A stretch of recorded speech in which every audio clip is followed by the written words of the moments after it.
What's up guys, welcome back to another Destiny 2 Forsaken exotic review video. And today I'll be going over one of my favorite exotics to use currently in mostly PvP, but it does work in PvE as well. It is specifically for the Spectral Blades subclass. It is the Gwisin Vest. Now, how to obtain this exotic, considering this is a Forsaken exotic, it's a complete RNG drop from any source in the world, so good luck. Quickly just going over the perk, it comes with Roving Assassin. Each Spectral Blades kill you make before going into stealth will restore more of your super energy.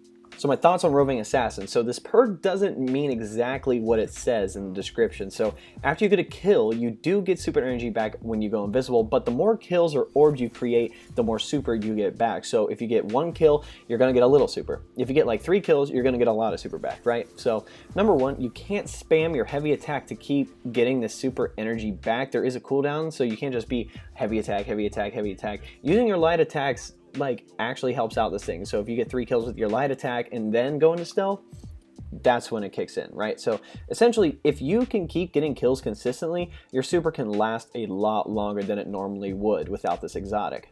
So going over PvE and the PvE side of Gambit, it's the most effective exotic to use with the Spectral Blades subclass. I'll give it that. Obviously, Spectral Blades isn't super good in PvE in general, but in any event, this is almost the equivalent to, I would say, a Sentinel Titan using the Doomfang Pauldrons.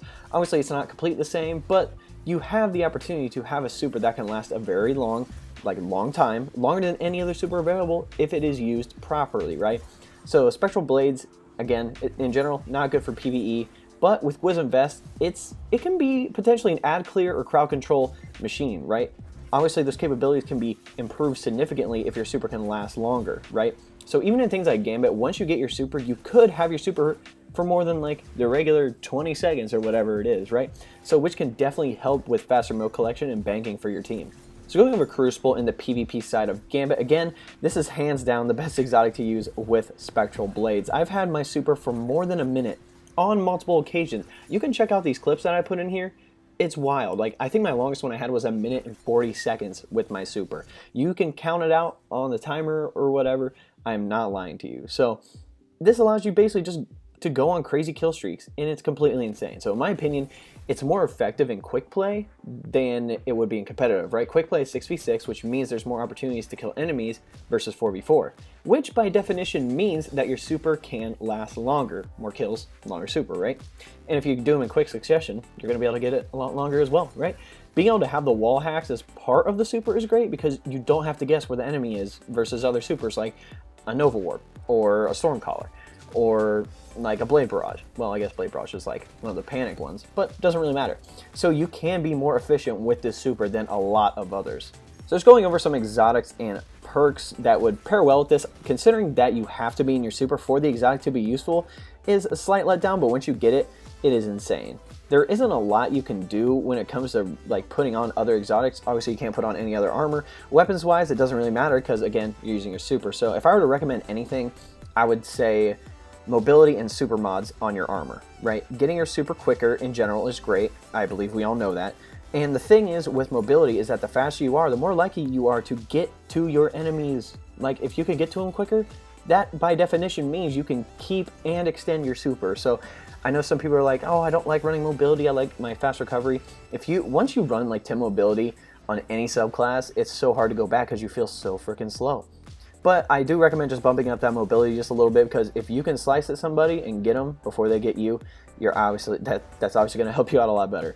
So for my final thoughts, overall, this is the best Forsaken Hunter exotic for the Spectral Blades subclass, and one of the better exotics that has come into the game. I would say for the Hunter, this and Shards of Galanor.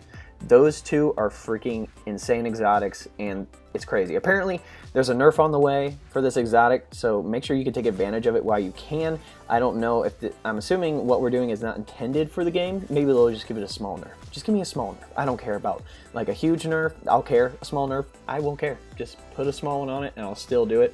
I'll probably end up letting a lot of my clips just play out just so you guys can see what's going on, because there are some crazy clips in here, man. I might actually make a thread on Twitter of just insane like clips that I've gotten with Gwisin Vest. Now that we're at the end of the video, there's 3 things that I'd like to tell you guys. So number 1, if you're looking to join a clan on Xbox, PS4, or PC, the D1 Fire Team, which is the clan that I run, is looking for active players who want to grind the endgame content. knock out some triumphs, etc., etc. If you and your clan want the benefits of a bigger clan, you can apply to join with the link in the description. It'll say clan link. We'll review your account essentially, and we'll see if you'll fit into the clan. And if you have any questions, you can send me a message on any of my social media links below as well. If you're in a small clan with your friends and like you want, again, the benefits of a bigger clan, you can come right on over. Number 2, if you want to help support me, there'll be a link below, say best way to support me. That'll take you to a 4-minute video. If you want to go check that out, that'd be awesome. But if you don't want to do that, you can always like, subscribe, and turn on the notification bell next to subscribe. Share this video, and then comment what y'all want to see below. Third thing, if you want to join the Discord, there are no requirements to join. Plus, we're looking for people who actually have moderator experience to take over the Discord. Like, I'm more of a player, not a manager, so if you like doing that stuff, awesome. We have some text chats, obviously, about Destiny 2 First Take and some other upcoming games like Division 2 and Anthem. Plus, we have some voice chats as well. I know for myself, I'm on Xbox, so I can talk to everyone on there. But if you're on PS4 or PC and want to chat, Discord is going to be the best way to do that. Alright guys, hope you enjoyed this video. We'll catch you next time.